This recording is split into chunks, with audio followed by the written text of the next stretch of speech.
오늘은 이 8월 15일이 됩니다. 우리나라 이 역사 속에서 이 8월 15일에는 어떤 일들이 일어난지 혹시 기억하십니까? 이 1945년 8월 15일에는 우리가 잘 알다시피 우리나라가 광복을 맞았습니다. 그리고 3년 뒤인 1948년 8월 15일에는 대한민국 정부가 수립이 되었습니다. 1954년도 8월 15일에는 이승만 대통령의 지시로 전국의 댄스홀에 폐쇄령이 내려졌답니다. 아마 그때 댄스홀들이 많았던 것 같아요. 1974년 8월 15일에는 유경수 여사가 피살을 당하고 같은 날 지하철 1호선이 개통을 하게 되었습니다. 1975년 8월 15일에는 국회의사당이 준공이 되었고 1987년 8월 15일에는 독립기념관이 개관을 하게 됩니다. 가장 최근의 일로는 2001년 8월 15일에는 히딩크 감독이 이끄는 한국 국가대표 축구팀이 체코에게 0대5로 패했어요. 그때부터 히딩크 감독의 별명이 5대0이 되었습니다. 이 수많은 일들이 있었던 역사 속의 8월 15일 중에서 해방 이후로 가장 기쁜 8월 15일은 현장 예배가 재개된 오늘이 아닌가 싶습니다. 이 그리운 얼굴들을 다시 만나뵙게 돼서 참 반갑습니다. 이 자리에 오신 우리 모든 성도님들, 또 온라인으로 예배드리고 계신 성도님들, 모든 막힌 담을 허무시는 하나님의 큰 은혜를 누리시는 귀한 예배가 되기를 간절히 축복합니다. 자, 말씀드린 바와 같이 오늘이 76주년 광복절인데요. 76년 전인 45년 8월 15일에 우리나라가 약 35년간의 암울했던 일제강점기를 뒤로하고 광복을 얻게 되었습니다. 76년이면은 강산이 벌써 7번이나 하고 지나고 반이 더 지났을 세월이죠. 그 아무리 과거 일이지만 일제강점기 시간 동안에 우리 민족이 겪었던 일본의 수많은 만행으로 인한 고통이 너무 컸기 때문에 이 수십 년이 지난 지금도 우리는 일본 그러면 괜히 주는 거 없이 미운 마음이 들기도 하는 거죠. 특별히 이런 것이 지난 올림픽과 같은 운동 경기에서 여실히 드러나게 됩니다. 이 국가대표 경기에서는 다른 나라 경기에서는 몰라도 일본과의 경기에서는 지면은 안 된다, 이기면은 더 짜릿하다, 이런 마음이 우리 가운데 들게 되는 것이죠. 그래서 그런지 이번 올림픽에서 이 축구 해설위원을 맡았던 안정환 씨가 이런 말을 했습니다. 일본전은 눈싸움도 지면 안 된다. 여러분, 우리에게 그런 마음이 드는 것은요, 모두 우리가 과거의 역사들을 잊지 않고 기억하고 있기 때문인 겁니다. 역사를 잊은 민족에게 미래는 없다라는 말이 있습니다. 지난 세월의 실패를 교훈 삼지 않고는 앞으로 나갈 수 없기 때문인 거죠. 이 우리가 하나님을 섬기는 신앙에서도 마찬가지입니다. 과거를 기억하지 않는 성도, 과거를 잊은 주님의 백성에게는 미래가 없습니다. 과거를 잊지 않고 기억하는 성도가 내일로, 미래로 한 걸음 나아갈 수 있는 겁니다. 오늘 우리가 이 느헤미야 9장의 32절부터 38절까지 읽었지만은 느헤미야 9장의 전체 내용을 좀 살펴보면서 성도인 우리가 잊지 말고 기억해야 될 과거가 무엇인가, 무엇을 우리가 꼭 놓치지 말고 알고 기억하며 살아가야 되는가라는 내용을 좀 살펴보려고 합니다.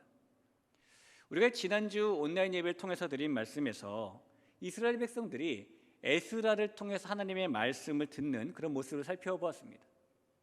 그리고 그 말씀을 들은 백성들이 결단과 순종의 반응을 보인 것도 살펴보았죠. 그 말씀에 의해서 이스라엘 백성들이 초막절을 지키게 되었는데요, 그 조상들이 가나안 땅에 들어와서 1000년이 넘는 시간 동안 단 한 번도 지킨 적이 없는 초막절을 이스라엘 백성들이 지키게 되는 겁니다. 느헤미야 8장 18절에 그 내용이 나와 있습니다.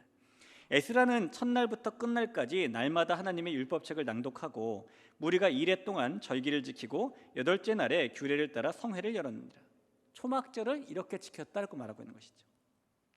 이 레위기 말씀에 의하면은 이 초막절이 되면은 7일 동안 하나님께 화제를 드리고 번제를 드리고 소제를 드리고 전제를 드리고 헌물을 드리고 서원하는 제물을 드리고 자원하는 제물을 드리고 그러면서 즐거워하는 절기가 초막절입니다.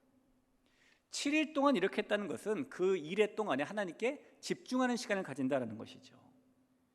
이제 예루살렘 성벽을 완공한 느헤미야와 이스라엘 백성들도 초막절을 지키면서 7일 동안 하나님께 집중하는 시간을 보내게 되는 것입니다. 그런데 그들이 절기를 지키는 7일 동안 어떻게 하나님께 집중했는가? 이 말씀을 읽어드린 말씀에 의하면은 첫날부터 끝날까지 하나님의 율법책을 날마다 낭독했답니다. 그러니까 7일 동안 백성들이 오롯이 하나님의 말씀만 들었다라는 것이죠. 이런 말씀을 듣는 일이 쉬워 보이지만 쉬운 일이 아니잖아요. 옛날에 어떤 목사님이 이 주일 저녁에 집에 오자마자 너무 피곤해서 소파에 몸을 탁 던지고 사모님에게 이렇게 말했답니다. 나 건들지 마. 나 오늘 설교 5번 했어. 이렇게 말했답니다. 근데 사모님이 이렇게 대답했대요. 나도 건들지 마. 난 오늘 그 설교 5번 다 들었어. 이랬답니다. 그러니까 말씀을 전하는 사람이나 말씀을 듣는 사람이나 그 말씀에 집중하는 것은 그만큼 힘쓰는 일이 되는 겁니다. 그러니 초막절을 지키면서 하루도 아니고 7일 동안 말씀을 전하고 말씀을 들은 이스라엘 백성들이 얼마나 하나님께 힘써서 집중했을까요? 이 사람들이 하나님의 말씀에 이렇게 집중했던 이유는 분명히 그들의 마음 가운데에 여러분의 마음처럼 하나님의 말씀에 대한 뜨거운 갈급함이 있었기 때문일 겁니다. 오늘 여러분 가지신 그 갈급함이 이 예배드림을 통해서 충만하게 채워지시길 다시 한번 축원합니다. 자, 그런데 이스라엘 백성들의 갈급함이 여기서 끝나지 않았어요. 7일 정도 모여 하나님의 말씀을 들었으면 어느 정도 해결이 됐을 것 같은데 불과 며칠이 지나지 않아서 이들이 또 모이게 됐다는 겁니다. 느헤미야 9장 1절을 한번 볼까요? 그달 수문 나흔 날에 이스라엘 자손이 다 모여 금식하며 굵은 배 옷을 입고 티끌을 무릅쓰고 또 모였다는 것이죠. 그럼 모여서 무엇을 했을까? 그들은 또 하나님의 말씀을 듣습니다. 느헤미야 9장 3절의 말씀입니다. 이날에 낮 4분의 1은 그 제자리에 서서 그들이 하나님 여호와의 율법책을 낭독하고 낮 4분의 1은 죄를 자복하며 그들의 하나님 여호와께 경배하는데 라고 말하죠. 이 원어 성경을 보면은 우리말로 낮이라고 번역된 단어는 히브리어로 욤이라고 합니다. 이 욤이라는 말은 기본적으로 날이란 뜻이어서 하루라는 의미를 가지고 있어요. 그래서 하루이기 때문에 시간으로 바꾸면 24시간이 됩니다. 근데 성경을 보면은 이 욤이라는 단어가 하루라는 의미로 대부분 쓰였지만은 몇 번 정도는 우리가 낮과 밤 할 때 낮이라는 의미로 쓰인 경우도 있거든요. 근데 그럴 경우에는 이 시간으로 바꿔서 12시간이 되는 겁니다. 따라서 오늘 이 느헤미야서에 나오는 낮 4분의 1이라는 말은 욤이라는 히브리어 단어를 24시간으로 보면은 6시간이 되는 것이고 12시간으로 보면은 이것이 3시간이 되는 것입니다. 낮 4분의 1 동안 율법을 낭독하고 낮 4분의 1 동안에 죄를 자복했다라는 말씀은 이스라엘 백성들이 모여서 최소 3시간에서 6시간 말씀을 읽고 들었고 또 역시 최소 3시간에서 6시간 동안 기도했다라는 말씀이죠. 율법에서 정한 7일의 초막절을 다 보낸 후에도 이런 시간을 지금 자발적으로 보내고 있는 겁니다. 여러분, 이스라엘 백성들이 모여서 이렇게 말씀이 있었고 기도가 있었는데 이 말씀과 기도가 있으면 이 예배에는 또 뭐가 있어야 될까요? 뭐가 있어야 될까요? 찬양이 있어야 되겠죠? 자, 그래서 낮 4분의 1 동안 말씀을 낭독하고 낮 4분의 1 동안 기도하는 시간이 지나자 이번에는 레위 사람들이 찬양을 하게 됩니다. 느헤미야 9장 5절에 있는 말씀이에요. 또 레위 사람 예수아와 간미엘과 바니와 하삼리아와 세레바와 호디야와 스바냐와 부다히야는 이르기를 너희 무리는 마땅히 일어나 영원부터 영원까지 계신 너희 하나님 여호와를 송축할지어다. 주여 주의 영화로운 이름을 송축하올 것은 주의 이름이 존귀하여 모든 송축이나 찬양에서 뛰어남이니이다 라고 말씀합니다. 이 성경 시대부터 지금까지 찬양이라는 것은 주로 음악과 함께 이루어지는 겁니다. 그래서 우리 노래도 하고 연주도 하고 이러는 것이죠. 하지만 찬양이라는 말 자체는 하나님을 높여드린다는 뜻이에요. 따라서 꼭 음악이 없어도 하나님을 높여드리는 모든 마음과 모든 말과 행동은 찬양이 됩니다. 우리가 하나님 사랑해요, 하나님 감사해요, 하나님 최고예요 이렇게 말하는 것도 찬양이 되는 것이죠. 이 느헤미야서의 9장의 6절부터 38절까지의 긴 말씀은 그런 찬양의 내용이 되는 겁니다. 이 레위 사람들이 찬양을 하는데 아브라함 때부터 시작을 해서 지금까지 지나온 역사 속에서 무슨 일이 있었는지를 하나하나 기억하면서 찬양을 하고 있어요. 이런 걸 볼 때 여러분, 우리가 가진 신앙이라는 것은 기억하는 겁니다. 이 성경에는 기억에 대한 말이 총 200번이 넘게 나옵니다. 근데 200번이 넘게 나오는 기억에 대한 말 중에서 절반 정도는 하나님께서 우리를 기억하신다라는 하나님의 기억에 대한 말씀이에요. 예를 하나 들어보면 이사야 49장 15절에 보면 여인이 어찌 그 젖 먹는 자식을 잊겠으며 자기 태에서 난 아들을 긍휼히 여기지 않겠느냐. 그들은 혹시 잊을지라도 나는 너를 잊지 아니할 것이다 라고 하나님께서 꼭 기억하신다라고 말씀하고 있죠.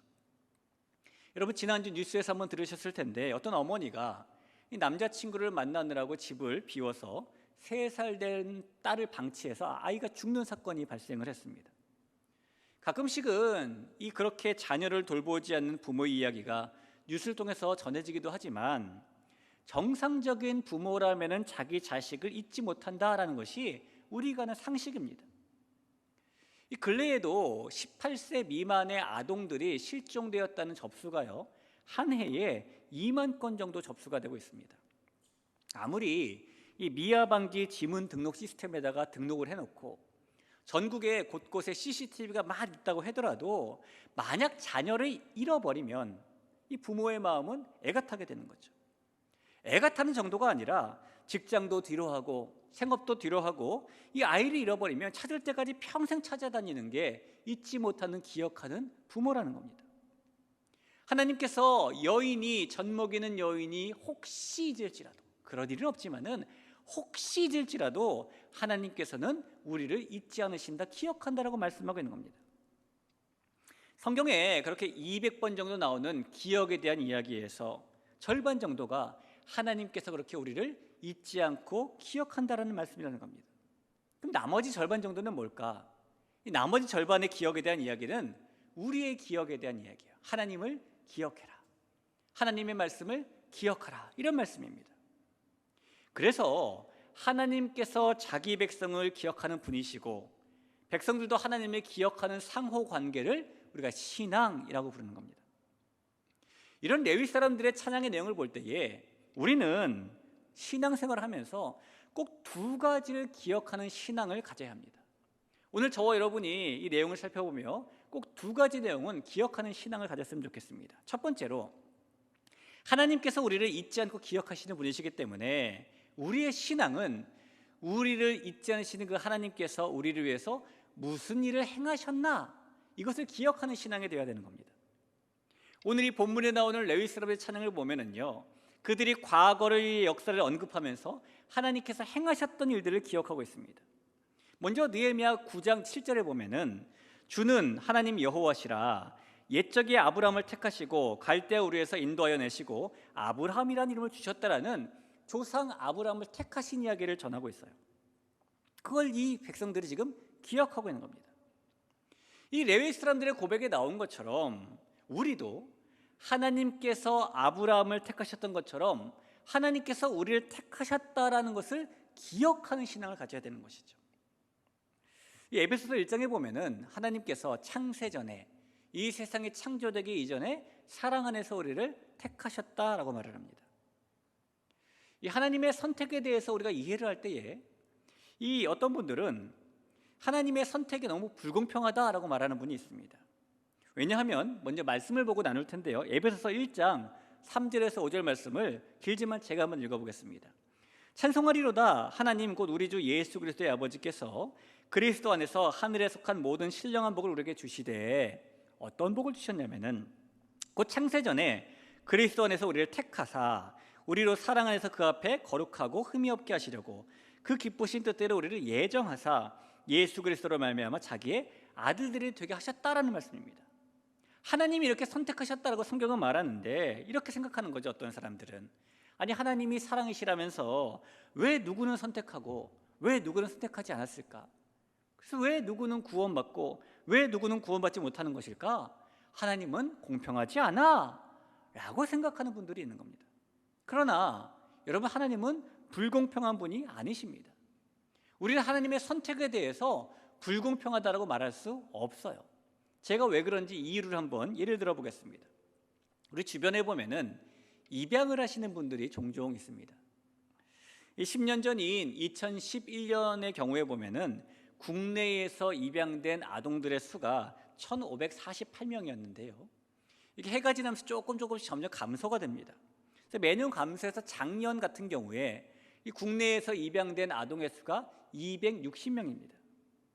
입양되는 아동들의 수가 점점 줄어들고 있다는 것은 아마도 계속 심해지는 경제 불황 때문이라던가 교육 환경이 열악하기 때문이라던가 아니면 자녀 한 명을 양육하는 데 드는 비용이 추가된다든가 여러 가지 이유가 있을 겁니다. 여러 가지 이유가 있지만 그럼에도 불구하고 여전히 입양은 매년 이루어지고 있습니다. 어떤 부부가 입양을 원해서 조건에 맞게 스스로 준비를 잘 시켰습니다. 또 입양 기관에서 요구한 조건에 잘 부합이 되어서 입양을 하게 될 때에 그 부부는 어떤 아이를 입양할지를 결정하게 되죠. 근데 그 결정에는 선택이 뒤따릅니다. 그 선택하는 부부를 보고 왜 그 아이는 입양을 하고 왜 이 아이는 입양을 하지 않느냐, 당신들은 불공평한 사람들이다 라고 말할 수 있을까요? 그렇지 않습니다. 다른 아이를 선택하지 않았다고 해서 불공평하거나 사랑이 없다라고 말할 수는 없는 거죠. 여러분, 하나님도 마찬가지입니다. 선택받은 우리는 하나님께 입양된 거예요. 우리를 양자라고 말하지 않습니까? 하나님께서 창세전에 택하신 이 선택에 대해서 왜 다른 사람은 선택하지 않은 것이냐, 하나님은 불공평하다, 하나님은 사랑이 없다라고 말할 수 없는 이유가 거기에 있는 것입니다. 택함을 받은 우리가 할 수 있는 것은 하나님의 선택을 받아들이며 그 택하신 은혜를 기억하는 일뿐입니다. 우리의 신앙은 하나님께서 아브라함을 택하시고 그에게 가나안 땅이라는 약속을 주셨던 것처럼 하나님께서 우리를 창세전에 사랑하셔서 택하셨고 우리에게 구원의 약속을 주셨다는 사실을 확신하고 기억하는 신앙이 되어야 하는 것입니다. 하나님이 저 여러분에게 행하신 그 일을 꼭 기억하시는 우리 모두가 되길 간절히 축원합니다. 이어서 레위 사람들이 또 하나님께서 하신 이 일도 기억하자라고 말을 하는데요, 느헤미야 9장 9절을 보죠. 주께서 우리 조상들이 애굽에서 고난받는 것을 감찰하시며 홍해에서 그들의 부르짖음을 들으시고 오라는 말씀입니다. 이스라엘 백성들이 과거 이집트의 노예 생활을 할 때에 또한 그들이 출애굽을 하고 난관을 만났을 때, 또 난관을 만났을 때 부르짖었던 기도를 하나님이 들으셨던 것을 기억하자라고 말하는 겁니다. 홍해를 가르시고 이 바다를 마른 땅같이 걷게 하셨고 낮에는 구름 기둥으로 밤에는 불 기둥으로 함께 하시는 기적을 베풀어 주셨고 그 광야에서 배가 고프면 먹을 거로 채워주시고 목이 마르면 물로 채우셨던 그 기적을 기억하자라고 말하는 겁니다. 또 광야에서 40년을 살 때에 하나님이 부족함이 없게 해주셨고 이 의복이 헤어지지 않게 해주셨고 발이 부르트지 않게 해주셨던 기적도 기억하자라고 말하는 겁니다. 이 레위인들의 고백을 보면은 마찬가지로 우리도 하나님께서 우리를 들으시고 우리를 돌봐주신다는 것을 기억하는 신앙을 가져야 되는 것이죠. 이 사람은 태어나면서부터 죽을 때까지 돌봄이라는 걸 꼭 받고 살게 됩니다. 태어난 후에는 돌봄을 받아야만 생명을 유지할 수 있고 도움을 받아야만 성장을 할 수 있습니다. 죽음을 맞이할 때에도 누군가가 돌봐주어야만 인간의 존엄성이 훼손된 죽음이 아니라 아름다운 이별의 죽음을 맞이할 수 있게 되는 거죠. 사람은 태어나면서부터 죽을 때까지, 요람에서부터 무덤까지 모든 시간 속에서 도움과 돌봄을 받고 살아야 하는 것입니다. 그런데 그 돌봄을 하나님께서 해주시고 있다는 것이죠. 여러분, 예전에 자녀들 키우실 때 좀 생각해 보시면 자녀들이 어릴 때 어버이날이나 부모님의 생신이 되면은 편지 같은 나 카드를 좀 쓰잖아요. 거기에 보면 이런 말들이 써 있었을 겁니다. 엄마, 아빠 키워주셔서 감사합니다 이랬을 거예요. 뭐 상투적으로 썼을 수도 있겠죠. 그러나 어린아이일수록 그 마음 가운데에 내가 부모님께 돌봄받고 있다라는 마음이 들기 때문에 기억하는 마음으로 그렇게 쓰는 겁니다. 그런데 똑같은 그 아이가 조금 크면, 소위 머리가 좀 굵어지면은요, 더 이상 엄마 아빠 키워주셔서 감사합니다라는 말을 하지 않습니다. 오히려 엄마 아빠가 나에게 해준 게 뭐야? 라고 그렇게 말을 하죠. 여러분, 부모의 돌봄이 변한 게 아닙니다. 부모의 돌봄이 여전히 그 아이에게 동일하게 가고 있어요. 근데 그 자녀가 그 사실을 기억하지 않고 있기 때문인 거죠. 그랬던 똑같은 자녀가 이제 나이를 더 먹고 세상이 어떤지 조금 더 겪게 되고 게다가 결혼이라도 해서 아이라도 낳게 되면 그때는 다시 부모님께 낳아주시고 키워주셔서 감사합니다라고 말하게 됩니다. 자신도 누군가를 돌보다 보니까 나도 이렇게 돌봄을 받았구나라는 것을 소위 기억하고 철이 들게 되는 것이죠. 성도인 우리의 모습도 똑같습니다. 우리가 하나님께 은혜를 받고 내가 하나님의 자녀가 되었구나, 내가 하나님의 백성이 되었구나라고 구원의 확신을 가지게 되었을 그때에, 우리가 믿음을 가지게 되었을 그때에 날마다 우리는 하나님께서 이것도 돌봐주셨다, 하나님께서 이것도 들어주셨다라는 그런 마음을 가지고 살았을 것입니다. 그러나 신앙의 연수가 한 해, 두 해 차면서 어느 순간에 우리가 하나님의 들으심과 돌봄이 당연하게 느껴지면서 어쩌면 이 좋지 않은 상황을 만날 때마다 하나님 도대체 저한테 왜 이러세요? 하나님 저한테 해주신 게 뭐예요? 이런 마음을 가졌을지도 몰라요. 그러나 그랬던 우리라도 다시 영적인 철이 들게 되면은 이것도 하나님의 돌봄이구나, 하나님께서 여전히 나를 들으시고 돌보고 계시는구나 라는 마음을 다시 가지게 되는 겁니다. 하나님께서는 어제나 오늘이나 동일하게 우리를 돌보고 계십니다. 따라서 우리는 하나님께서 여전히 나를 돌보고 계신다라는 것을 과거를 기억하는 신앙으로 믿어야 된다는 것입니다. 요즘에는 이 좋은 일보다는 또 안 좋은 일들이 많이 접하게 되는 그런 시절이죠. 특별히 경제적으로 많이 어려우신 분들도 계실 겁니다. 말 그대로 내가 버틴다라고 표현할 수밖에 없을 정도로 어려운 상황 속에 계시는 분들도 계실 겁니다. 제가 2007년도에 공부를 마치고 한 한인교회에서 사역을 하게 되었습니다. 한 달 사역을 하게 되니까 교회에서 감사하다고 사례비를 주셨는데 얼마를 주셨냐면 $1,000를 주셨어요.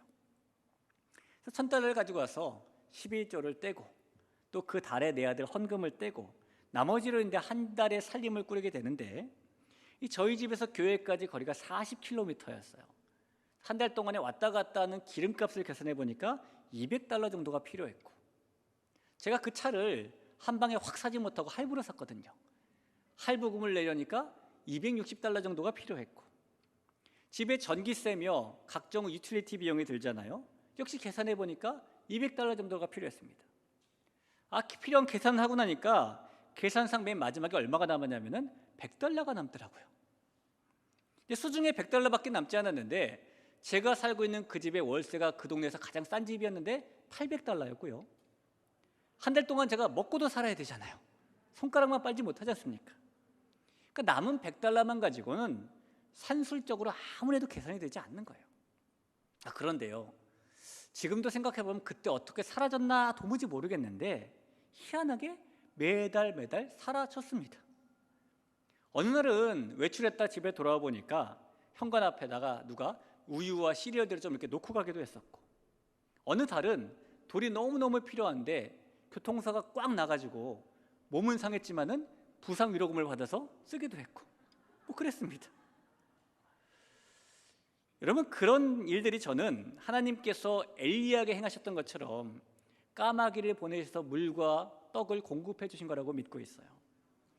그래서 지나놓고 보니까 하나님께서 그때 이런 모양으로, 그때 저런 모양으로 돌봐주셨다라고 고백할 수밖에 없는 것입니다. 사랑하는 성도 여러분, 제가 만났던 저를 돌봐주셨던 그 하나님께서 여러분도 여전히 돌봐주시고 계심을 꼭 믿으시기를 바랍니다. 우리에게는 따뜻한 봄과 같은 시절도 있고 추운 겨울과 같은 시절도 있을 겁니다. 만약 우리의 삶에 봄이 아니라 겨울이 찾아온다 할지라도 우리는 예수님의 이 말씀을 기억하면서 힘을 내야 됩니다. 마태복음 6장 26절에 보니까 공중의 새를 보라, 심지도 않고 거두지도 않고 창고에 모아들이지도 아니하되 너희 하늘아버지께서 기르시나니 너희는 이것들보다 귀하지 아니하냐. 우리의 신앙은 이것을 기억하는 신앙이 되어야 된다는 것입니다. 시편 77편 11절을 보면 곧 여호와의 일들을 기억하며 주께서 옛적에 행하신 기이한 일들을 기억하리이다 라고 말을 합니다. 오늘 이 레위 사람들의 찬양의 고백처럼 먼저는 하나님께서 우리를 택하신 것을 기억하고 택하신 우리를 돌봐주고 계신다는 것을 기억하는 신앙을 가지는 우리 모두가 되기를 주님의 이름으로 간절히 축원합니다. 자, 이제 우리 이렇게 하나님께서 행하셨던 일을 기억하는 신앙을 가졌다면, 두 번째로는 이번에 우리의 신앙은 우리가 하나님께 했던 일도 기억하는 신앙을 가져야 하는 겁니다. 이 레위 사람들의 계속되는 찬양의 내용을 보면은 이번에 그들은 과거 역사를 통해서 자기들이 하나님께 했던 일을 기억하자라고 말을 해요. 오늘 본문에 34절 35절에 보니까 우리 왕들과 방백들과 제사장들과 조상들이 주의 율법을 지키지 아니하며 주의 명령과 주께서 그들에게 경계하신 말씀을 순종하지 아니하고 그들이 그 나라와 주께서 그들에게 베푸신 큰 복과 자기 앞에 주신 넓고 기름진 땅을 누리면서도 주를 섬기지 아니하며 악행을 그치지 아니하였으므로라고 말을 합니다. 또 9장의 앞선 구절들에서도 이런 말씀을 하고 있는데요. 9장 16절 17절을 보면 그들과 우리 조상들이 교만하고 목을 굳게 하여 주의 명령을 듣지 아니하고 거역하며 주께서 그들 가운데 행하신 기사를 기억하지 아니하고 목을 굳게 하며 패역하여 스스로 한 우두머리를 세우고 종되었던 땅으로 돌아가고자 하였나이다. 한 구절만 더 보면 26절에도 이런 말씀이 있습니다. 그들은 순종하지 아니하고 주를 거역하며 주의 율법을 등지고 주께로 돌아오기를 권면하는 선지자들을 죽여 주를 심히 모독하였나이다.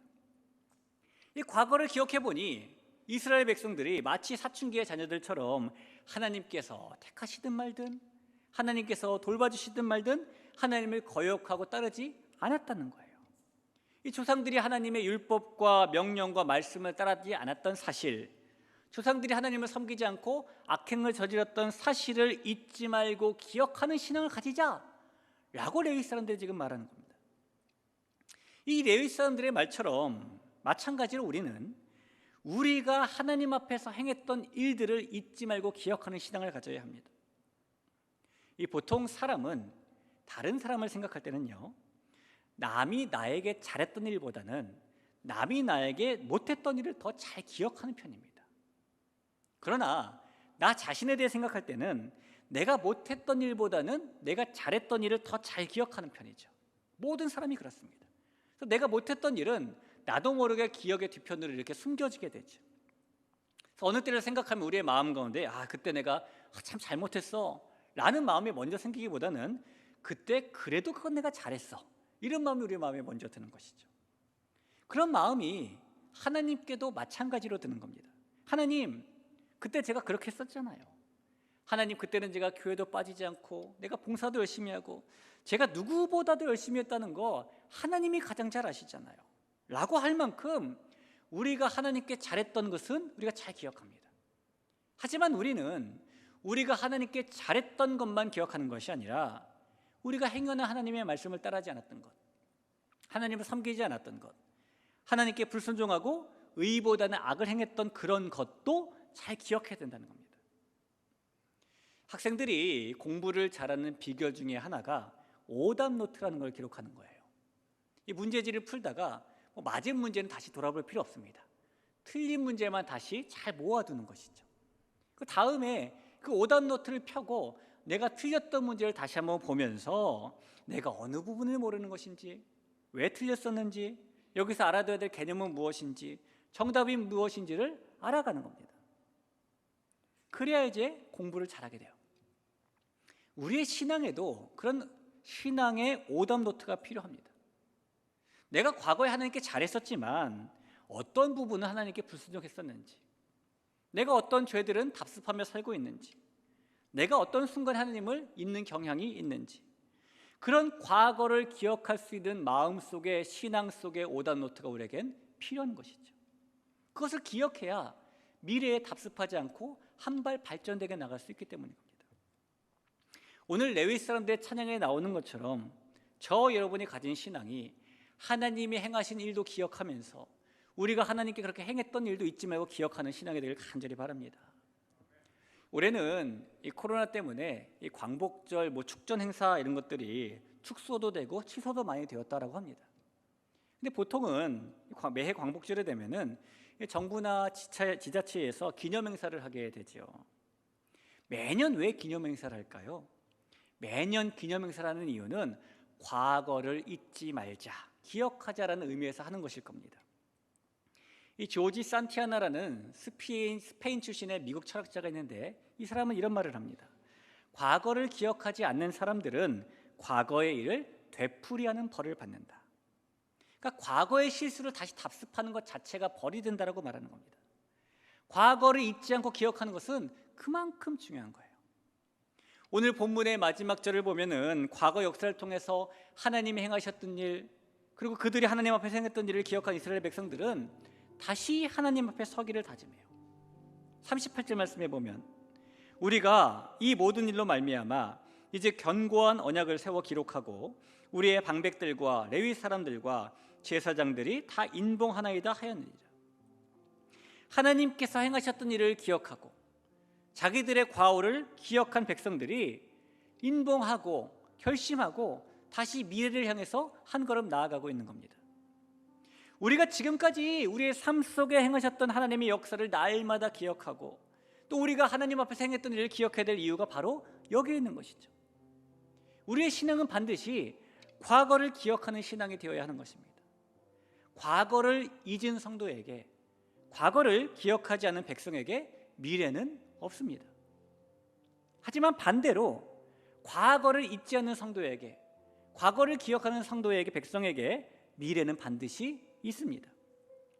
이 지난 삶 속에서 우리를 위해 행하셨던 하나님 앞에서의 우리의 모습, 그것을 기억하고 또 기억할 수 있는 우리 모두가 되었으면 참 좋겠습니다.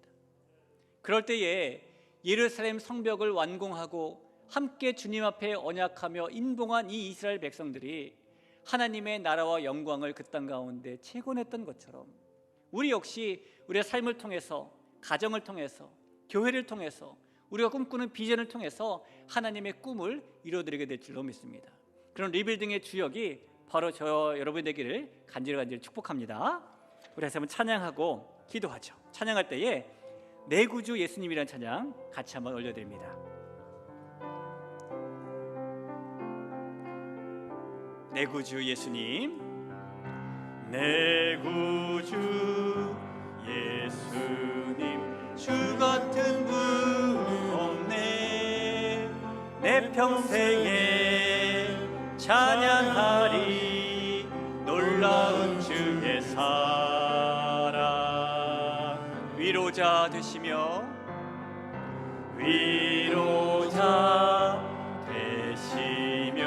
피난처 되신 주님, 나의 영혼 온 맘 다해 주를 경배하니. 온 땅이여 주님께 외쳐라. 능력과 위엄의 왕 되신 주, 산과 바다 소리쳐 주의 이름을 높이리. 주행하는 기뻐 노래하며 영원히 주님을 사랑하리라. 신실하신 주의 약속 나 받았네. 온 땅이여 주님께 외쳐라. 능력과 위엄의 왕 되신 주, 산과 바다 소리쳐 주의 이름을 높이. 주행하는 기뻐 노래하며 영원히 주님을 사랑하리라. 신실하신 주의 약속 나 받았네. 우리 같이 한번 기도하는 시간을 가질까요? 우리가 찬양으로 고백한 것처럼 우리가 신실하신 그 약속을 받았습니다. 하나님이 우리를 택하셨고 그래서 우리를 지금도 돌보고 계십니다. 이 사실을 잊지 말고 기억하는 신앙을 우리가 가져야 할 줄로 믿습니다. 또한 우리가 또 하나 가져야 될 신앙, 우리가 하나님 앞에서 어떤 모습을 가지고 있는지도 잊지 말고 기억하는 신앙을 가져야 될 줄로 믿습니다. 하나님, 그렇게 과거를 잊지 않고 기억하는 성도로 나아가게 도와주옵시고, 그럴 때 우리의 미래를 열어주시는 주님을 만나게 해달라고 우리 한번 기도하길 소원합니다. 같이 한번 기도하겠습니다.